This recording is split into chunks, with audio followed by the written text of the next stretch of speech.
এক আল্লাহই আপনার জন্য যথেষ্ট, ইনশাআল্লাহ কাউকে লাগবে না। কেউ যদি না থাকে, এক আল্লাহই আপনার আমার জন্য যথেষ্ট। এটা কি বিশ্বাস করেন? কিন্তু এই আল্লাহ পাকই আমাদেরকে বাঁচিয়ে রাখছেন, আল্লাহ পাকের হাতেই আমাদের জীবন, আল্লাহ পাকই আমাদেরকে খাওয়ান। আল্লাহ থাকলে কিচ্ছু লাগে না। আর যারা আল্লাহ নাই, সারা দুনিয়া মিলেও তাকে সুখ দিতে পারবেন, তার কিছুই করতে পারবেন। এখন আসলে আমাদের সাথে আল্লাহ আছে কি না একটু নিজেরাই বুঝতে পারো।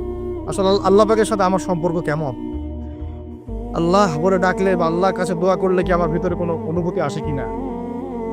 রাসূল সাল্লাল্লাহু আলাইহি ওয়াসাল্লামের নাম আসলে আমার ভিতরে কোনো অনুভূতি আসে কিনা বুঝবেন। ইনশাআল্লাহ এটা আপনারা আস্তে আস্তে বুঝে যাবেন। তাহলে নিজের তাজকিয়ার দিকে ফোকাস করেন, এবং তাজকিয়া অর্জন করার জন্য অবশ্যই সোহবত লাগে।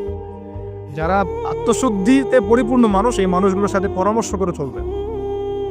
আর নিজের দিন পালন করেন, দিনটাকে আর বিভক্ত হতে দিবেন। যারা এই বিভক্তির দিকে নিয়ে যায় এদেরকে বয়কট করবেন, মিশবেনই না এদের সাথে। বরং আমি বলছি, বাংলাদেশে এমনিই তো শত শত দল হয়ে গেছে। এখন আপনি নিউট্রাল থাকবেন, নিজেকে বায়াসড করবেন না, নিউট্রাল থাকবেন। নিউট্রাল মানে নিরপেক্ষ। নিরপেক্ষ থেকে আপনি দেখবেন যে আসলে কার মধ্যে হকটা বেশি আছে। এরপর আপনার বুঝ অনুযায়ী কোরআন সুন্নাহর সাথে মিলিয়ে উলামায়ে কেরামের পরামর্শে যেদিকে তারা আপনাকে হেদায়েতের পথে নিয়ে যাবেন সেই পথে আপনি চলুন।